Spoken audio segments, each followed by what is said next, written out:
Y quiero que me acompañen. Hay una breve frase en Génesis capítulo 7, versículo 16, la segunda parte del versículo 16b, que simplemente dice unas breves palabras. Luego el Señor cerró la puerta del arca. Seguramente ya sabes de quién está hablando, has escuchado la historia, conoces un poco la historia, pero como hicimos hace unos domingos con la historia de Zaqueo, como hemos hecho con la historia de Pedro caminando sobre el agua, hoy te pido que me hagas un favor y te hagas un favor a ti mismo. Limpia tu mente de lo que recuerdas que has visto en Hollywood o en tu escuela dominical y tratemos de ingresar a esta historia desde la palabra de Dios, desde lo que dice la palabra de Dios mismo. Entonces, ingresamos a la historia de Noé y esta pequeña frase que hemos visto, luego el Señor cerró la puerta del arca, marca un punto de inflexión, marca un antes y un después en la historia bíblica, marca un antes y un después en la historia de la humanidad. Este fue el momento en el que Noé se convirtió en una especie de segundo Adán, el momento en que Dios ejecutó un juicio irreversible, el fin de lo anterior y el principio de lo nuevo. Y sabes qué pasa, muchas veces al leer la historia del diluvio de Noé, nos concentramos mucho en ciertos datos periféricos, en ciertas curiosidades de la historia, que son más el resultado de nuestra mente moderna, el resultado de nuestra mente inquisitiva, del ser humano del siglo XXI, y no son tan importantes para el relato en sí. Te lo voy a explicar de otra manera. La historia de Noé, que ha sido escrita hace más o menos 3.500 años, o mejor dicho, hace por lo menos 3.500 años, estamos hablando no de cuándo sucedió, sino de cuándo fue registrada por escrito esta historia, pues la historia de Noé es muchísimo más antigua que eso. Bueno, esta historia tan antigua no ha sido escrita con el objetivo ni con la perspectiva de satisfacer la curiosidad inquisitiva del ser humano de ahora, pero sí tiene el objetivo de contarnos un suceso histórico con una enseñanza eterna. Te voy a dar un ejemplo muy actual. Cuando yo recuerdo los dibujos animados de cuando yo era niño y los recuerdo con mucho cariño, los recuerdo con mucha pasión y recuerdo cuánto me emocionaban y me llamaban la atención esos dibujos animados de cuando yo era niño. Y resulta que ahora de grande a veces prendo la tele y me encuentro un dibujo animado de cuando yo era pequeño y digo, ¿y esto es lo que yo veía? Porque los dibujos animados de antes, para la mente de hoy, nos parecen muy sencillos, muy superficiales, muy básicos, porque fueron diseñados para otro tiempo, para otra mentalidad, para otra era del ser humano. Cuando yo era chico, a las caricaturas muy poco les interesaba el contexto, la historia pasada. Por ejemplo, si tú ves, te desafío a que veas el primer capítulo de la saga de G.I. Joe de los 80s. Tú vas a aprender y te vas a encontrar que de repente ya está todo el escenario establecido. Ya hay buenos, ya hay malos, ya hay enemigos. No hay un objetivo de contarte de dónde viene, cuáles son las intenciones profundas del corazón del comandante Cobra que lo llevaron a ser un ser malvado. En los 80s, ese tipo de cosas no importaban. El objetivo de las caricaturas de los 80s era enseñarles valores morales a los niños. Una caricatura de hoy se enfoca muchísimo en lo que se llama el contexto, el backdrop, el backstory, que llevó a las personas en cada evento a ser como son. Entonces, para una persona de hoy, el ver un relato antiguo le parece vacío, le parece simplista, porque no se acomoda en tiempo y espacio en la mentalidad de la época y en el objetivo del relato de la época. Si esto no sucede con un relato de hace 30, 40 años atrás, imagínate lo que sucede con un relato de hace más o menos 4 o 5 milenios atrás. Definitivamente, cuando la historia de Noé sucedía, cuando fue recordada y cuando fue registrada, no fue esto realizado con el objetivo de llenar los estándares del ser humano actual. Fue realizado con el objetivo de transmitir una historia con un mensaje eterno. Entonces, si el diluvio fue global o fue universal, ¿qué tipo de animales entraron al arca? ¿Dónde está el famoso monte Ararat donde descansó el arca? Etcétera, etcétera, etcétera. ¿Qué sucedió con el arca después del diluvio? No son el objetivo de la historia de Noé. De hecho, los estudiosos de la cultura de la época dicen que es muy probable que después de que el arca se asiente y Noé baje del arca, él haya reutilizado la misma madera para construir su casa, para hacer fogatas, etcétera, etcétera, etcétera. Es muy poco probable que el arca se haya quedado sentada ahí en una especie de monumento. Era otra cultura, era otra época, era otra mentalidad diferente a la que tenemos hoy. El objetivo de la historia de Noé es contarnos lo que sucedía en la tierra que llevó a Dios a tomar una decisión extrema y llevó a Noé a construir un arca. Te lo vuelvo a decir. El objetivo de la historia de Noé no es satisfacer todas las curiosidades alrededor de los sucesos de la historia, es contarnos un hecho histórico de tal manera que nos recuerden qué estaba pasando en la humanidad que llevó a Dios a tomar una decisión tan radical y qué hizo de Noé una persona especial para recibir de Dios un trato diferente. La historia de Noé comienza en Génesis 6:1 y se extiende hasta Génesis 11:32. Es una historia bastante amplia. Son varios capítulos, son 5 capítulos de la escritura que contienen la historia de Noé. Como toda historia, la historia de Noé tiene un prólogo, una narración y un epílogo, es decir, tiene una especie de introducción que nos entra en escena de lo que está sucediendo, tiene la narración de la historia y tiene un epílogo, tiene una conclusión, tiene un final de la historia. Al igual que todo relato, las partes de la historia solamente se pueden entender en su contexto.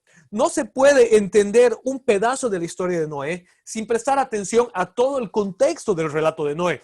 Es decir, si tú tratas de abrir Génesis capítulo 10, por ejemplo, y leer la historia que está ahí registrada por sí sola, pues la vas a interpretar y la vas a entender mal, porque ese relato está contenido en una historia más amplia que ocupa 5 capítulos del Génesis. Y aún más, pues el relato de Noé es el epílogo de la historia de la creación. Es decir, para entender bien qué está pasando con la historia de Noé, tendríamos que leer toda la historia de Génesis desde el capítulo 1 hasta el capítulo 11. Pues es en ese metarrelato que está introducida la historia de Noé como un epílogo, una transición al segundo gran relato que es la historia de Abraham. Entonces, la historia de Noé tiene sus partes, tiene un prólogo o una introducción, una narración y un epílogo, y este es un capítulo de una historia más grande. Y al igual que todo relato, ya les dije, la historia solo puede ser entendida en su contexto.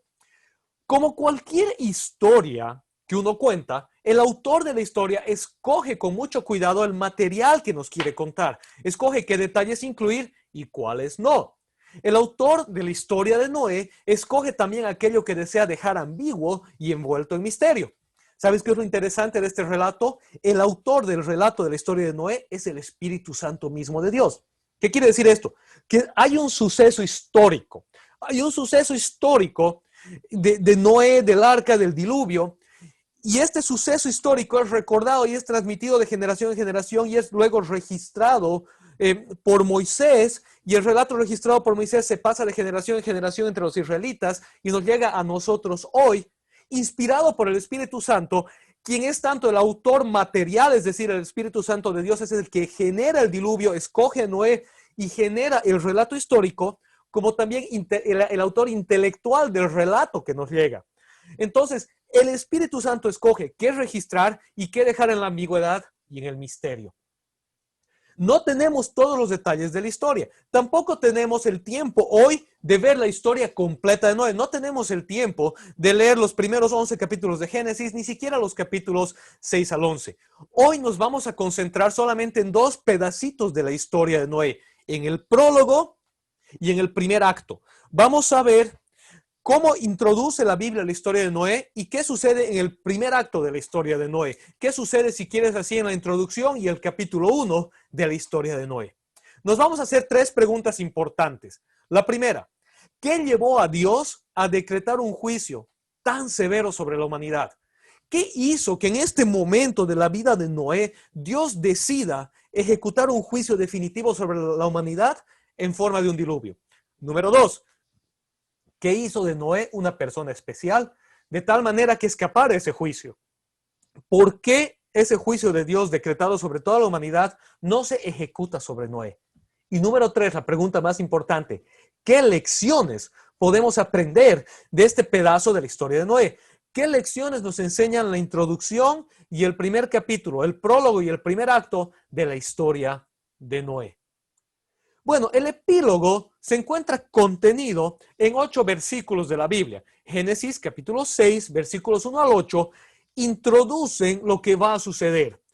Y este en sí mismo, Génesis 6 del 1 al 8, es uno de los relatos, de los pasajes más enigmáticos de la Biblia. Es un pasaje complicadísimo. En el hebreo es un pasaje que ha estado desafiando la imaginación, el estudio y la mente, tanto de eruditos como de seres humanos curiosos a lo largo de la historia.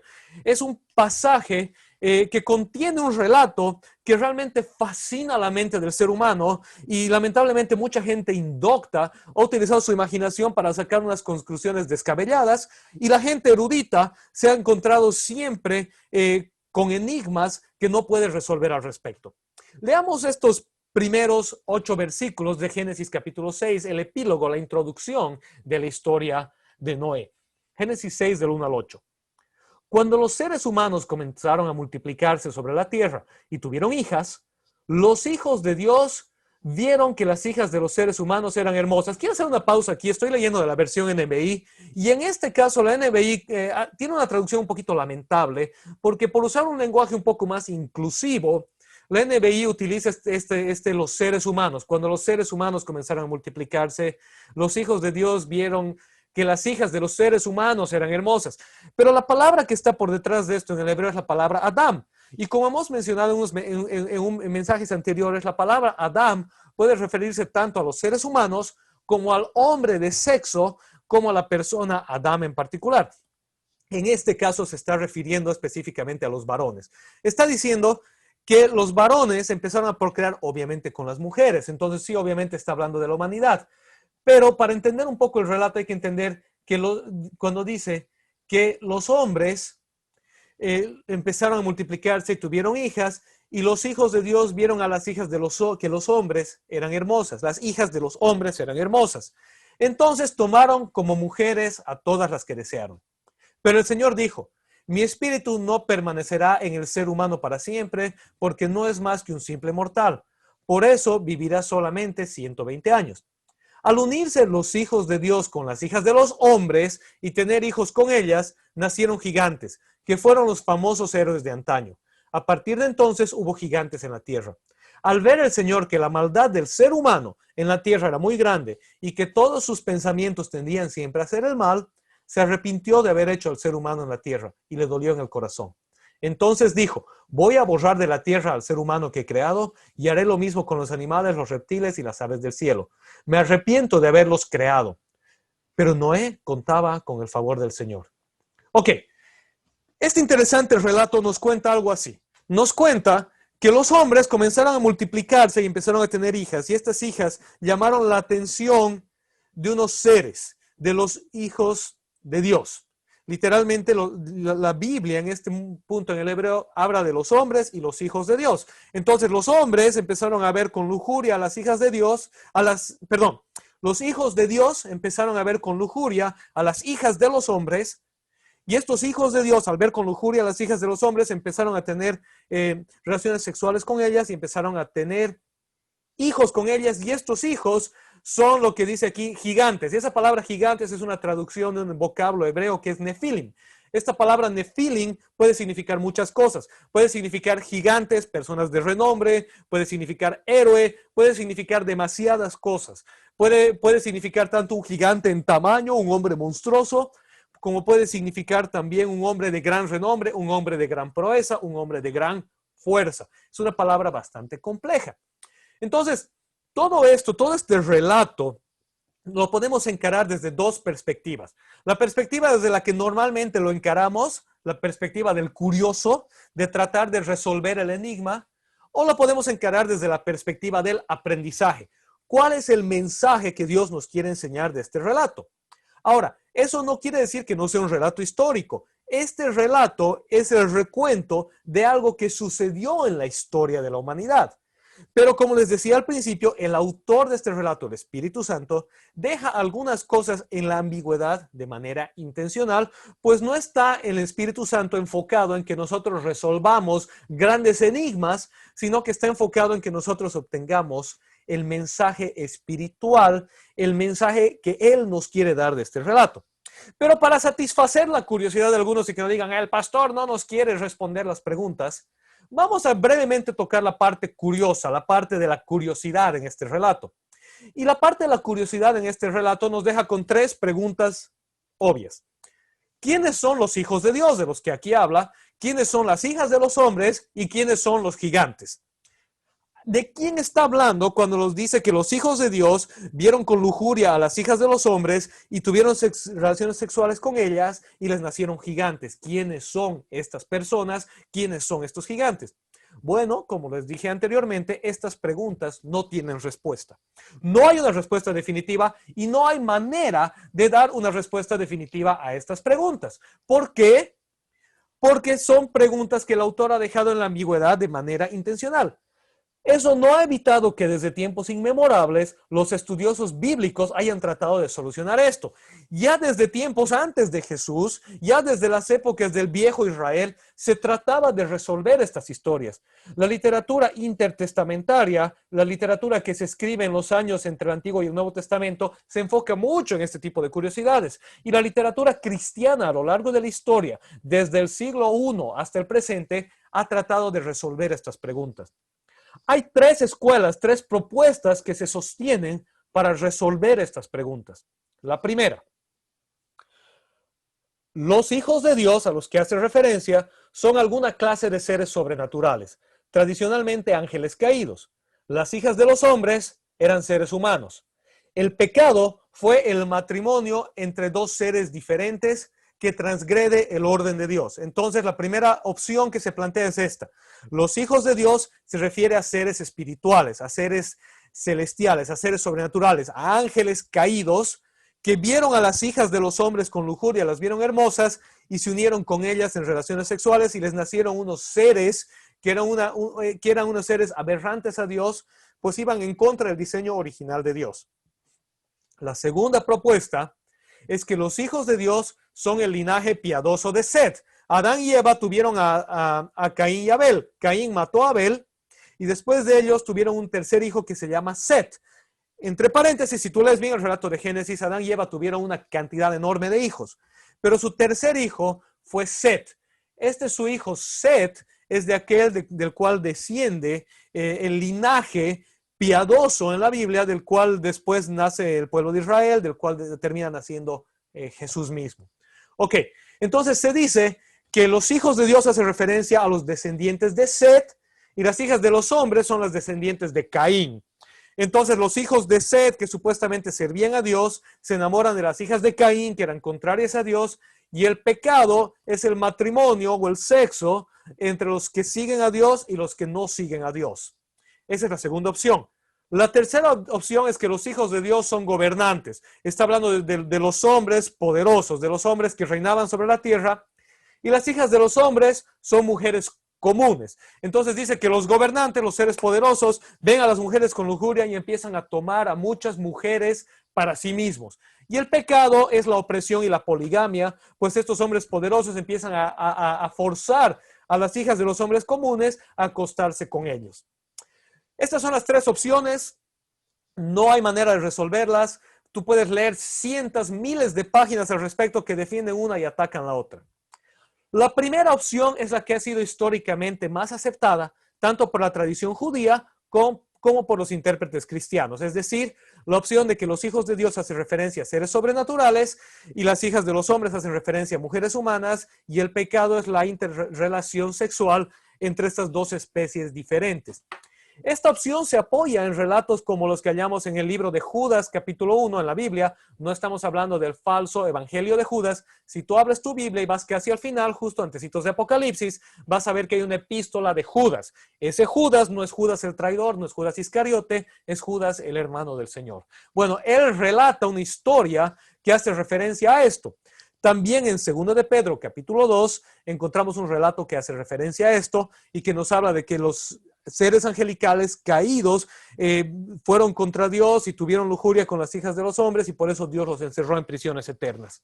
Entonces, esa primera opción parece ser la más bíblica, parece ser la más histórica, pero las otras opciones también encuentran apoyo. Y bueno, dependiendo de la interpretación que tú le des a los hijos de Dios y las hijas de los hombres, también vas a interpretar el tercer factor, ¿quiénes son los gigantes? Si entiendes que los hijos de Dios son seres angelicales, seres espirituales, y las hijas de los hombres son mujeres, pues vas a entender a los nefilim, a los gigantes, como una especie de realmente hombres gigantes, hombres monstruosos, hombres poderosos, porque lógicamente son el resultado de la unión impía entre seres humanos y seres angelicales.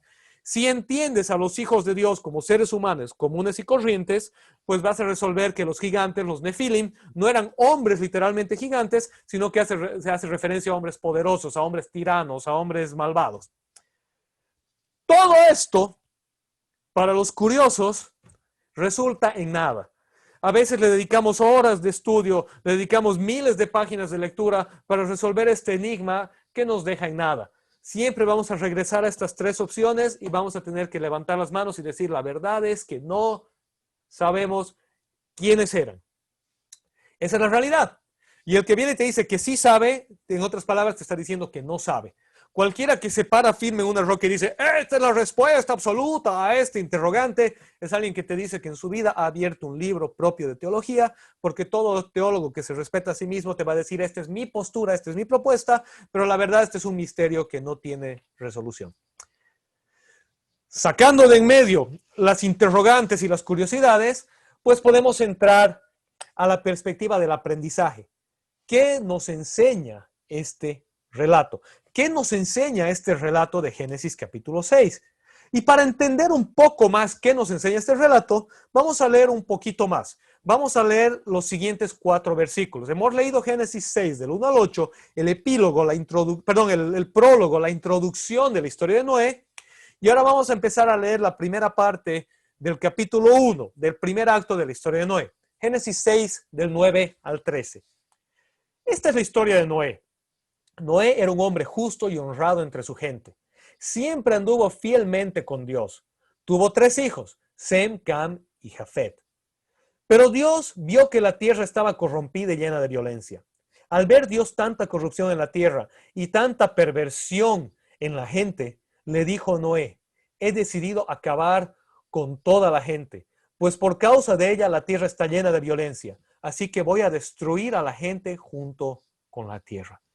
De acuerdo a esta introducción, de acuerdo al relato de Génesis capítulo 6, versículos 1 al 13, el ser humano hizo 2 cosas específicas que llegaron al punto de colmar a Dios para que Él decidiera ejecutar un juicio tan definitivo sobre la creación.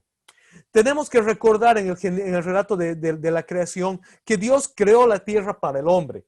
No en un sentido de servilismo. Dios no creó la tierra para que le sirva al hombre, sino en un sentido de hogar y administración. Dios creó la tierra para que el ser humano la cuide, la administre, sea próspero en ella y la resguarde. Entonces, cuando deja de haber ser humano, la tierra deja de tener razón de ser desde la perspectiva bíblica. Sin el ser humano, la tierra no tiene razón de ser. Dios no creó un paisaje, Dios creó un hogar para el hombre. Entonces, cuando el hombre colma a Dios al punto de que Dios dice, ya no podemos seguir adelante con el hombre, entonces la ejecución del castigo sobre el hombre se extiende hacia la tierra. Y este es un patrón bíblico que lo vemos vez tras vez, tras vez, tras vez. Los vemos en la caída del hombre en Génesis 3, lo encontramos nuevamente aquí en Génesis 6, en la ejecución del juicio de Dios en el diluvio. Lo volvemos a encontrar en Romanos de una manera positiva, en la que dice que toda la creación está esperando la manifestación de los hijos de Dios, y lo volvemos a ver en Apocalipsis, en el juicio final sobre la humanidad, y también en Segunda de Pedro, por ejemplo, que resulta en una nueva creación. Entonces, la creación siempre va a estar sujeta al destino del hombre. El destino de la creación siempre va a depender del destino del hombre. Es así que al llegar el hombre a una expresión tan grande de maldad que colma a Dios, el juicio de Dios que viene sobre el hombre se ejecuta también sobre la creación. ¿Qué hizo el hombre para que Dios llegara a este punto? Pues hizo 2 cosas definitivas, 2 cosas puntuales que colmaron la paciencia de Dios al punto que dijo, hasta aquí llegamos con el ser humano. Lo primero es que el ser humano distorsionó el diseño de Dios para su sexualidad. En lugar de utilizar la sexualidad para bendición, tal como Dios lo había planificado, la comenzó a utilizar para dar rienda suelta a sus deseos más pervertidos y degradantes. Lo primero es que el ser humano agarró lo más precioso que Dios le ha dado, que es su sexualidad, la plenitud, la cúspide de la interrelación del ser humano, que es el sexo, y lo pervirtió por completo. Lo pervirtió por completo y lo usó para degradarse. En segundo lugar, el ser humano se volvió violento al extremo. Dejó de lado el valor de la vida y comenzó a hacer valer la ley del más fuerte. El ser humano había violado el fundamento mismo de aquello para lo que fue creado. Recuerda el mandato de Dios en Génesis 1:28. Sean fructíferos y multiplíquense, llenen la tierra. El ser humano fue creado para ser fructífero y llenar la tierra, no para ser violento y perverso. Dios había dado la tierra al ser humano para que éste la administre, para que la cuide y para que sea próspero en ella. En lugar de eso, ¿qué hizo el ser humano? El ser humano se convirtió en una fuerza de destrucción, perversidad y flagelo. Y Dios escogió ponerle un alto. El ser humano colmó lo más santo que Dios le había dado: su intimidad sexual en pareja y el valor de la vida misma. El ser humano rompió con lo más profundo que Dios le había ordenado, que era ser fructífero, prosperar y llenar la tierra. En lugar de ser fructífero, prosperar y llenar la tierra, el ser humano comenzó a destruir la tierra, a ser violento, a no ver valor en el prójimo y a pervertir la intimidad. Esto nos lleva a la primera lección del relato de Noé. El prólogo de la historia de Noé nos enseña una lección importante. Y quiero que tomes en cuenta al leer esta parte de la historia y te hagas esta pregunta. ¿Existen similitudes entre esta parte de la historia de Noé y el ser humano actual? Pues veamos lo siguiente. El ser humano actual ha descuidado tanto el planeta que hemos causado un daño irreversible al hogar que nos fue dado. En lugar de ser administradores del hogar que se nos dio, nos hemos convertido en abusadores del hogar que se nos dio. Vi ayer una fotografía de Cochabamba y me dolió tanto el corazón ver la nube de humo en la que la ciudad está otra vez envuelta. Durante estos meses de cuarentena se veía el aire limpio, se veía pureza, se respiraba oxígeno. Y en una semana, otra vez, Cochabamba es una nube de tierra y contaminación por el egoísmo y la maldad del ser humano. En segundo lugar, el ser humano actual ha pervertido por completo el plan original de Dios para su sexualidad. En lugar de ver la sexualidad como una muestra íntima de amor y entrega absoluta, en lugar de ver la procreación como una bendición, se ha hecho de la sexualidad una herramienta de perversión y de la procreación un evento indeseado. Baste ver la música, las películas y la cultura popular que hoy se celebra. Fíjate lo que cantamos a voz en cuello. Fíjate lo que alimentamos con nuestros ojos desde la televisión. Fíjate lo que celebramos y defendemos. Hemos roto con la pureza, la intimidad, la fidelidad, la santidad de la sexualidad y la hemos convertido en una herramienta de perversión y perversidad. La sexualidad es algo hermoso, es algo que se debe explorar hasta su cúspide, es algo que debemos disfrutar apasionada y acaloradamente dentro del marco de los límites que Dios le ha puesto, que es la relación de absoluta entrega, confianza e intimidad en la pareja, en el matrimonio. El ser humano actual se ha convertido nuevamente en un ser ultraviolento. Las redes sociales son una muestra de esto. Todo respeto se ha eliminado y la agresión está a flor de piel. Toda diferencia degenera en confrontación.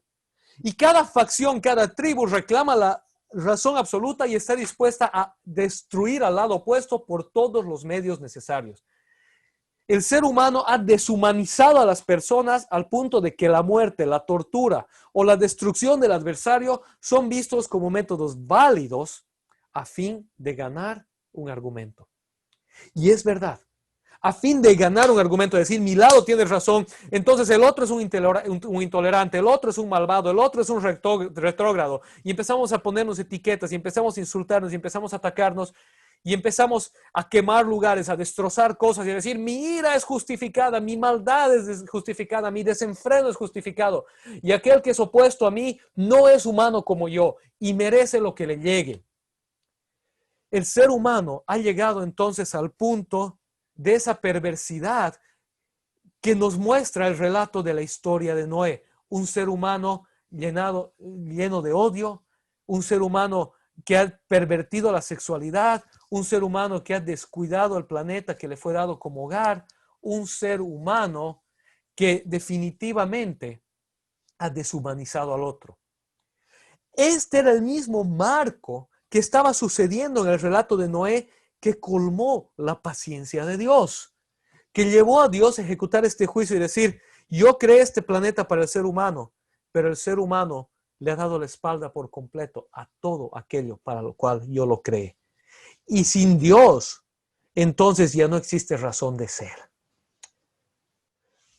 En contraste con este relato de la humanidad en Génesis 6, del 1 al 13, el versículo 9 introduce a Noé.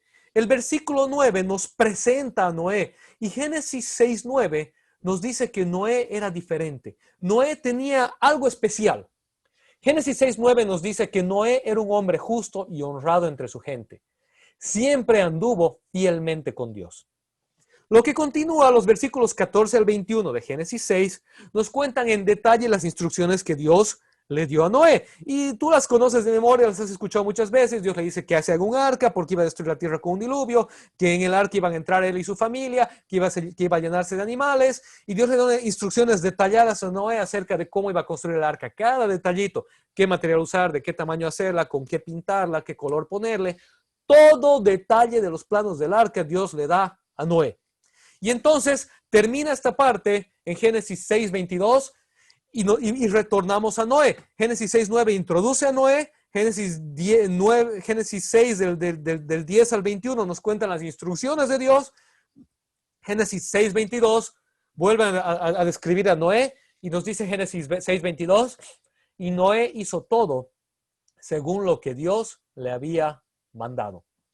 Quiero que notes, por favor, este marco, Génesis 6:9 y Génesis 6:22, porque aquí la Biblia describe a Noé con dos frases fundamentales. ¿Qué hizo Noé? ¿Qué hizo de Noé alguien especial? Anduvo fielmente con Dios, hizo todo según lo que Dios le había mandado. Muchísimos años después, el autor de la carta a los Hebreos en el Nuevo Testamento pone en perspectiva estas características de Noé. En Hebreos capítulo 11, el relato de la fe, el relato del marco de lo que es la fe y que nos cuenta sobre los héroes de la fe de antaño, en el versículo 7, en Hebreos 11:7, ingresa Noé a este relato y el autor de Hebreos nos dice lo siguiente: por la fe Noé, advertido sobre cosas que aún no se veían, atento en esto, por la fe Noé, advertido sobre cosas que aún no se veían, con temor reverente construyó un arca para salvar a su familia. Por esa fe condenó al mundo y llegó a ser heredero de la justicia que viene por la fe. Esto es lo que Noé tenía de especial. Escogía obedecer a Dios a pesar de su cultura, a pesar de su contexto, a pesar de las circunstancias. Noé le creía más a Dios que a sus vecinos. Noé le creía más a Dios que a las circunstancias. Noé le creía más a Dios que a sí mismo. Más allá de lo que el mundo, el entorno decía, más allá de lo que los sentidos le decían a Noé, Noé le creía a Dios. Y esto nos lleva a la segunda lección de este relato de Noé. Hemos visto la primera lección, que es el paralelo entre los tiempos de Noé y los tiempos de hoy. Ahora vemos la segunda lección y tenemos esta pregunta en mente: ¿te atreves a ser como Noé?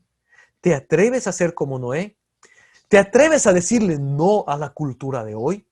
¿Te atreves a vivir fielmente delante de Dios y hacer las cosas a su manera? ¿Te atreves a creer que Él sabe más que el mundo? que el entorno y que tú mismo. Vivir como Noé en este mundo es vivir una vida contracultural, una vida diferente, una vida que para los demás es extraña. Vivir como Noé en este mundo es vivir una vida que agrada a Dios a pesar de incomodar al entorno. ¿Te atreves a ser como Noé? ¿Te atreves a ser diferente? ¿Te atreves a vivir una vida conforme a lo que Dios dice y no a lo que el mundo, la cultura, el entorno o los sentidos nos dicen? Y entonces Noé procede a construir el arca de acuerdo a los planes de Dios. ¿Cuánto tiempo le tomó a Noé realizar esta arca? Pregunta, a ver si en los comentarios, les voy a dar un minuto. Les voy a dar un minuto. A ver si en los comentarios nos escriben cuánto tiempo calculan que le tomó a Noé construir el arca. ¿Cuánto tiempo pasó desde que Dios le da el mandato a Noé de construir el arca y desde que cae la primera gota de agua? ¿Quién da más? ¿Quién da menos? ¿Quién se anima? A ver si tenemos en los comentarios. Ok, les doy un minuto de pausa. Veremos comentarios. ¿Hay alguien ahí? Ok. A la 1. A las 2. Agarra tu celular y ponme en los comentarios. ¿Cuánto tiempo le tomó a Noé construir el arca? Ya estamos. Ok. Alguien dice por ahí 1 año. Bueno, 30 años. ¿Quién da más? ¿Quién da más? 120 años. ¿Quién da más? ¿Quién da más? ¿Quién da más? ¿Quién da menos? ¿Quién da más? ¿Quién da menos? 200 algo, dicen por ahí. 40 años. Ahí ponen una sonrisa con unas manitos de alabanza. Excelente, 40 años. Ok, bueno. ¿Cuánto tiempo le tomó a Noé? Lo siento, spoiler, no se sabe exactamente, pero los comentaristas bíblicos calculan entre 50 hasta 120 años. Así que si estás en el rango de 50 a 120 años, ponte un thumbs up, ponte unos deditos de me gusta, ponte unas manitos de aleluya. Estás dentro de lo correcto. Noé tardó entre 50 a 120 años en construir el arca. Fue muchísimo tiempo. Fue más tiempo que la mayoría de los que están viendo esta transmisión en Facebook han vivido en esta tierra. Le tomó mucho tiempo. Y Génesis 7:1 nos cuenta qué sucedió durante este periodo de tiempo. Ya que cuando cuando Noé termina de construir el arca, Dios le dice a Noé lo siguiente. Génesis 7:1, Noé termina de construir y Dios le habla. Y le dice a Noé, Génesis 7:1, entra en el arca con toda tu familia, porque tú eres el único hombre justo que he encontrado en esta generación. Entra en el arca con toda tu familia, porque tú eres, escucha esto, escucha por favor, el único hombre justo que he encontrado en esta generación. Veamos algunos detalles importantes de esta breve declaración de parte de Dios. Dios le dice a Noé, eres el único justo en esta generación. Dios se tomó su tiempo. Desde que Dios le dijo a Noé que haga algo, hasta que Dios lo ejecutó. Desde que Dios decretó sentencia sobre el hombre, dijo, voy a acabar con el ser humano y con toda la creación debido a la maldad del hombre. Vuelvo a insistir, ¿qué maldad? Su perversión sexual y su extrema violencia. El haber violado lo más sagrado para lo que fue creado, la intimidad y el amor al prójimo. El haber dado la espalda por completo a Dios y haberse volcado solamente a sí mismo y a sus placeres paganos, idólatras y ateos. A pesar de que Dios decretó sentencia, Dios tuvo paciencia durante más o menos un siglo para ver si alguien más regresaba a los caminos de Dios, para ver si alguien más se volvía a Él. Y no encontró a nadie. Número 1, Dios siguió buscando y solo halló a Noé. Segunda cosa de esta declaración tan pequeña de Dios, no hallé a nadie más. Noé permaneció fiel durante todo este tiempo. Y esto pone en perspectiva lo que hemos leído de Hebreos 11:7, cuando dice que Noé obedeció por la fe. Noé no obedeció un día, Noé no obedeció un mes, Noé no obedeció un año, Noé obedeció toda una vida. En su juventud Dios le dijo que haga algo y en su vejez Dios lo cumplió. Toda una vida de Noé dedicada a un esfuerzo que parecía no llegar a nada. Construir una bendita arca para una lluvia que nunca llegaba. Pero Noé permaneció fiel y obediente a Dios. ¿Te acuerdas cómo describía Génesis capítulo 6 a Noé? Fiel y obediente, fiel y obediente. No por lo que veía, sino por quien le dijo que lo haga. Noé confió en Dios durante un largo periodo de tiempo, a pesar de que aparentemente nada sucedía. Escúchame bien, por favor. La fe verdadera no es una fe de corto plazo. Es una fe de persistencia y resiliencia. Es una fe que persevera. La fe verdadera no es una fe de corto plazo. Es una fe de resistencia, de perseverancia, de resiliencia. Es una fe que persevera. Fue esa obediencia a Dios que resultó en la salvación de Noé y su familia. Noé fue fiel a Dios y no se rindió, sino que perseveró hasta el fin. Y al fin adquirió la salvación que le había sido prometida. Una tercera cosa que sucede aquí que es muy importante. Y es que contrario a lo que te dicen las películas de Hollywood o a lo que te ha enseñado tu profesor de escuela dominical, la gente no estaba molestando a Noé. Te desafío a que entres a tu Biblia y leas el relato de Noé. Leas todas las veces que Noé es mencionado en la Biblia. No vas a encontrar nunca esa historia de que Noé estaba construyendo el arca y la gente se le hacía la burla y la gente lo molestaba y la gente decía, Noé, ¿qué estás haciendo? Hay una canción en inglés que dice, Noé, ¿qué estás haciendo? Mira, si los cielos están azules, no están oscuros, deja de construir el arca. Eso no sucede en el relato bíblico. No hay ningún lugar en la Biblia que diga que la gente estaba molestando a Noé, ni que iban a burlarse de él. Más al contrario, en Mateo capítulo 24, cuando Jesús traza un paralelo entre su segunda venida y la historia de Noé, Jesús nos dice algo muy interesante acerca de este periodo de tiempo. Leamos Mateo 24, 37 al 39. Mateo 24, 37 al 39. La venida del Hijo del Hombre será como en tiempos de Noé, porque en los días antes del diluvio comían y bebían y se casaban y daban en casamiento, hasta el día en que Noé entró en el arca. Y no supieron nada de lo que sucedería hasta que llegó el diluvio y se los llevó a todos. Así será la venida del Hijo del Hombre. Presta atención a las palabras de Jesús. No supieron nada de lo que sucedería hasta que llegó el diluvio y se los llevó a todos. La gente en los tiempos de Noé no estaba pendiente ni molestando a Noé. Estaba tan ensimismada en su perversidad, en su depravación, en su degradación, en su inmoralidad, en su vivir para sí mismos y para sus placeres, que ni se dieron cuenta lo que Dios había anunciado, ni se dieron cuenta que en sus narices había un arca gigante que estaba siendo construida porque algo terrible iba a suceder. Estaban demasiado metidos en su propia vida, consumidos en sí mismos como para notar lo que estaba sucediendo. Vivían sus vidas normales haciendo caso omiso de Dios y de sus tiempos.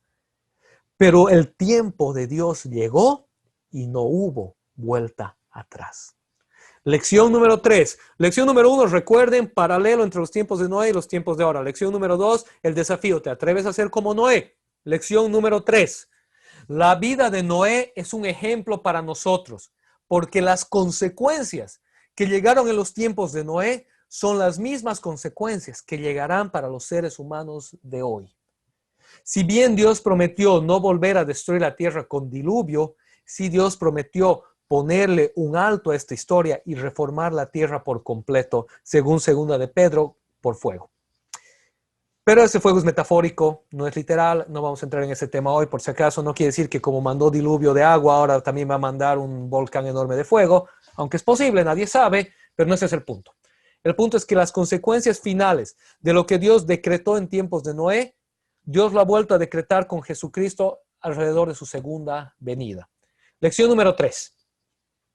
Mientras Noé vivió una vida de obediencia a Dios, El mundo seguía como si nada en su vida de perversidad. Mientras Noé obedecía a Dios, los demás hacían lo que querían. Noé tuvo que esperar mucho tiempo. Fue obediente a Dios a pesar de que nada parecía suceder. Noé vivió por fe y no por vista. Al final, esta fe resultó en que Noé viva mientras los demás perecían. Noé es una figura de la iglesia, el arca lo es de Cristo y el diluvio del juicio de Dios. Jesús prometió volver. Su retorno puede demorar mucho tiempo. Mientras eso suceda, el mundo seguirá en su degradación. La iglesia tiene el mandato de seguir siendo obediente a Dios. Cuando Jesús vuelva, tomará al mundo por sorpresa, pero su iglesia estará preparada. El mundo, la salvación en Jesucristo, el juicio anunciado de Dios y la iglesia. Por eso es que esa gente que anda poniendo en Facebook, ¿y qué tal si empezamos a creer en Dios sin la iglesia? ¿Qué tal si empezamos a creer en Dios sin tomar en cuenta la iglesia? Es como decirle a Noé, ¿y qué tal si nosotros nos salvamos del diluvio sin subirnos al arca? La respuesta es buena suerte porque te estás salvando por tus propios medios, no por el mecanismo que el Dios de la salvación ha establecido. No, la iglesia no salva. Dicho de otra forma, si tú ves a Noé, Noé no era ni el vehículo ni el mecanismo de la salvación. Solamente era el heraldo de la salvación y aquel por el cual ingresabas al verdadero vehículo de salvación que era el arca. Te lo pongo así.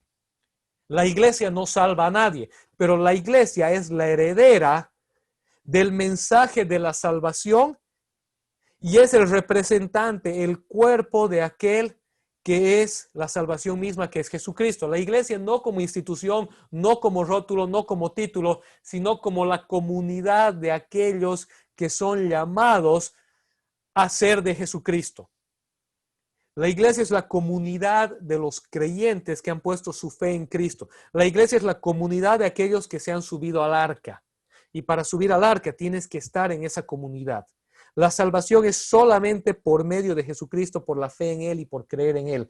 Pero esa salvación sucede dentro de esa comunidad que es la iglesia. Ok. El mundo, el juicio de Dios anunciado, la salvación que es el arca y aquellos que se suben al arca. La fe en Jesucristo. Y así llega el momento del juicio de Dios. Llegamos al final del primer capítulo de la historia de Noé. Hemos leído el prólogo, le ando cambiando, hemos leído el prólogo, la introducción, y dijimos que íbamos a leer el primer acto, el capítulo 1 de la historia de Noé. Y entonces hemos leído qué estaba sucediendo en el mundo, quién era Noé, qué le dijo Dios a Noé que haga, qué hizo Noé, y llegamos al clímax, a la cúspide, al final de este primer pasaje de Noé. Noé sube al arca, entra él con su familia, esto está en Génesis capítulo 7, entran todos los animales que Dios había mandado para que Noé los ponga en el arca con él. Están todos a salvo. Dios le dice a Noé, he buscado durante casi un siglo, de 50, 100, 120 años. He estado buscando y no he encontrado a nadie más que quiera subir al arca contigo. Génesis 7, 16, la última parte del versículo, cierra esta parte del relato con una declaración que a veces pasamos por alto tan fácilmente, pero una declaración que marca un antes y un después de una manera radical. Génesis 7:16b. Dios cerró la puerta del arca. La paciencia de Dios que se había estirado durante muchísimo tiempo. La paciencia de Dios que había estado buscando durante el mundo a quien salvar. La paciencia de Dios que había estado esperando que solamente alguien como Noé se vuelva hacia Él. En ese momento, en un acto tan sencillo, marca un fin definitivo. Dios cerró la puerta del arca. No Noé. No es como en las películas cuando ves la nave espacial empezando a subir y el héroe agarrado de la puerta esperando a que su amigo llegue corriendo diciendo, espera un poco, no cierres la puerta, ya va a llegar. Y ves la nube de polvo llegando y el héroe corriendo por detrás y saltando a agarrarse de la mano del otro y subiendo a la puerta. Dios no dio esa opción. Dios cerró la puerta. El tiempo había llegado. Una vez que el agua comenzó a caer, ya no había vuelta atrás. Durante años Dios había sido paciente, había estado esperando que más personas se arrepientan y entren en el arca, pero no halló a nadie. El juicio había sido anunciado, no había vuelta atrás, pero aún había esperanza de salvación desde el anuncio del juicio. Solo requería obedecer a Dios y entrar al arca, pero nadie quiso hacerlo. Una vez cerrada la puerta, una vez ejecutado el juicio, ya no había otra oportunidad. El tiempo de la gracia había terminado. Ahora llegaba la hora del juicio. Lección número 4. Nuevamente, lección 1, paralelos entre el contexto, qué sucedía en las épocas de Noé, qué sucede hoy. Lección número 2, te atreves a ser como Noé, te atreves a vivir una vida de fe y confianza a Dios, una vida contracultural. Número 3, la enseñanza de la historia de Noé. Hay un paralelo entre lo que sucede con Noé y lo que sucede con Jesucristo. Un paralelo muy importante. La perseverancia de Noé es un ejemplo de perseverancia para nosotros. Lección número 4. Hoy estamos en el tiempo de la gracia. Estamos en el tiempo en el que el arca estaba siendo construida. Aún el diluvio no ha comenzado.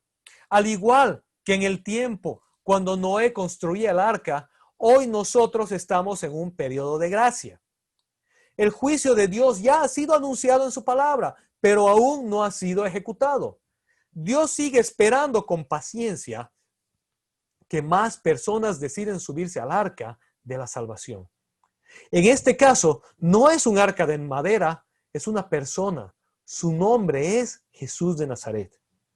Pero así como llegado el momento, Dios mismo cerró la puerta del arca y ya no hubo vuelta atrás, de igual manera, este periodo de gracia llegará a su fin tarde o temprano y allí ya no habrá vuelta atrás. El profeta Isaías nos advierte acerca de esto en Isaías 55, versículos 6 y 7. El profeta Isaías declara y dice enfáticamente, busquen al Señor mientras se deje encontrar, llámenlo mientras esté cercano, que abandone el malvado su camino y el perverso sus pensamientos, que se vuelva al Señor, a nuestro Dios, que es generoso para perdonar y de Él recibirá misericordia. A veces nos hacemos esta pregunta y la Biblia nos cuenta en un salmo que dice que la senda del malvado parece prosperar, pero su fin es fin de muerte. Y a veces nos hacemos esta pregunta y muchas personas hacen la misma pregunta. Dicen, pastor, ¿por qué Dios permite que estas personas tan malvadas vivan tan largo y les vaya tan bien? ¿Por qué Dios permite que la maldad florezca en el mundo? ¿Por qué Dios no anda ejecutando constantemente juicios sobre las personas hoy? Porque como en los tiempos de Noé, Dios está dando un periodo de gracia. Dios está esperando que las personas se arrepientan y se vuelvan a Él por fe, por voluntad propia, por deseo de amor. Así como Noé lo hizo, porque su juicio ya ha sido anunciado y cuando su juicio se ejecute no habrá vuelta atrás. Y Dios no está en el negocio de eliminar a las personas. Dios no está en el negocio de deshacerse de la gente. Dios está con la expectativa y el amor de que todos vuelvan a Él. Segunda de Pedro nos dice que Dios no retarda su venida como algunos la tienen por tardanza, sino que es paciente esperando que nadie perezca, sino que todos se arrepientan. Dios quiere que hasta el hombre más malvado del planeta se vuelva a Él. Eso no quiere decir que el hombre más malvado no tenga consecuencias por sus hechos acá en esta tierra. Pero todo aquel que se arrepiente es perdonado por Dios y aceptado en su reino. Recuerda al hombre en la cruz que estaba junto a Jesús. No es un ladrón, porque a los ladrones no se crucificaba a la gente malvada, a los terroristas, a los sediciosos, a los revoltosos. El hombre en la cruz al lado de Cristo era un hombre malo, terrible. Y en su último suspiro se arrepiente y dice, Señor, acuérdate de mí en la venida de tu reino. Y Jesús le dice, esta noche estarás conmigo en el paraíso. Dios está en el afán de rescatar vidas, de salvar personas, de que más personas se vuelvan a Él y transformen su vida. Y le busquen mientras pueda ser hallado. ¿Sabes que si hoy Dios empieza a decretar juicio, entonces la fe ya no sería necesaria? Si cada vez que alguien hace algo malo, Dios aparece por detrás con un chicote y lo golpea, entonces ya no sería por fe, sería por coerción. Ya no amaríamos a Dios, lo haríamos por miedo. Pero Dios no está en el afán de que nosotros vivamos una vida que le agrade a Él por miedo. Dios está en el afán de que nos volvamos a Él por amor, por entrega y por fe.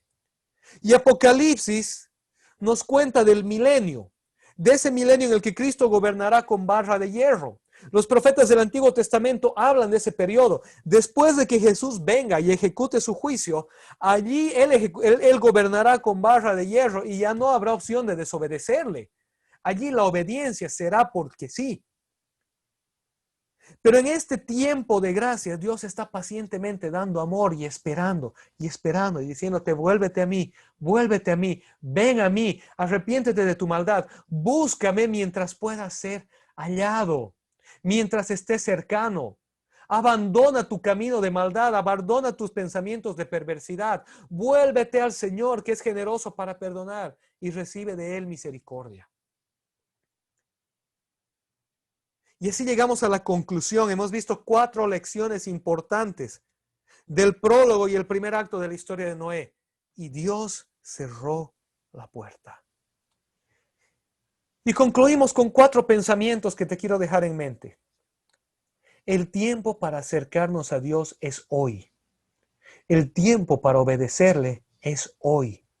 El tiempo para creerle es hoy. No por algo que veamos, no por miedo a que algo suceda, sino porque sabemos que Él es nuestra salvación y nuestra seguridad. Es hora de dejar atrás la vieja manera de vivir y de comenzar a vivir una vida que le agrade a Él, porque esa es la mejor vida que podemos vivir.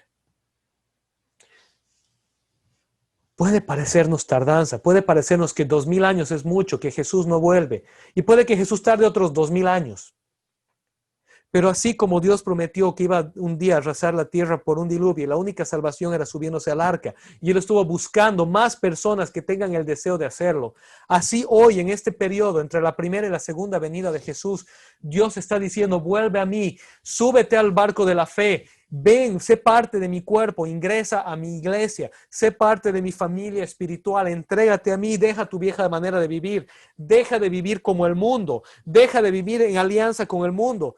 Deja de vivir en un mundo de decadencia, de degradación, de depravación sexual, de odio, de violencia, de deshumanización, de destrucción de la creación. Y empieza a vivir una vida que me agrada a mí. Una vida de santidad, de pureza, de honor, de amor. Esa es la mejor vida que puedes vivir. Y si parece que esa vida me lleva a nada, a perder y a construir un arca que, viendo el cielo celeste y todo despejado, y aquí como loco construyendo un arca, creyéndole a un Dios que parece estar ausente, recuerda que aunque Dios parezca estar ausente, Él está presente y que su palabra se cumple. Y que cuando su palabra se cumple y Él llegue, llegará por sorpresa para aquellos que no le creyeron, pero aquellos que le creyeron estarán listos para subirse al arca en completa paz, en completa fe, en completa salvación. La próxima semana tenemos un mensaje que se llama Todo vuelve a la caja. Y ese mensaje es complemento del mensaje de hoy. Te animo a que lo veas. Te animo a que te conectes la próxima semana. Pues hoy hemos hablado de vivir la vida con la mirada puesta allá, con la mirada puesta en lo que va a suceder, con la mirada puesta en el anuncio del juicio de Dios y la promesa de salvación en Él. La próxima semana nos enfocaremos en el hoy, en cómo vivir hoy y la importancia del hoy en esa vida mientras esperamos el retorno de Jesucristo. Pero quiero dejarte hoy nuevamente con esta invitación. Pon tu fe en Jesucristo, pon tu mirada en Él. Recuerda que aunque el cielo parezca estar celeste, el anuncio del diluvio es real. El anuncio del diluvio no tiene el objetivo de arrasar con todos. Tiene el objetivo de recordarles a todos que necesitan subir al arca para ser salvos. Y aquellos que hacen caso omiso de ese anuncio, lamentablemente serán arrasados por el diluvio, porque así lo han escogido. Vivamos una vida que agrade a Dios. Vivamos una vida que se separa de la cultura, del entorno. Vivamos una vida de búsqueda de Dios, de entrega a Él, de apego a Él y de testimonio de quién Él es, de su gran amor y de lo que Él quiere hacer por ti, por mí y a través de nosotros.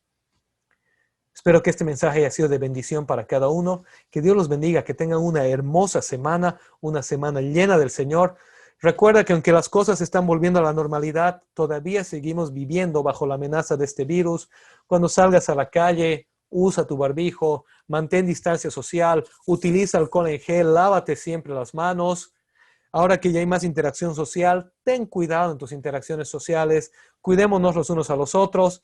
Por favor, ayúdennos en oración. Estamos buscando la voluntad de Dios para poder reabrir la iglesia con cultos presenciales, pero lógicamente siguiendo todos los cuidados necesarios y todos los protocolos de bioseguridad establecidos por la normativa.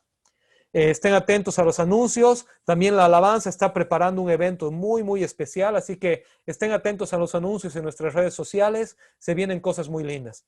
Que tengan una hermosa semana, que Dios los bendiga. No te desconectes.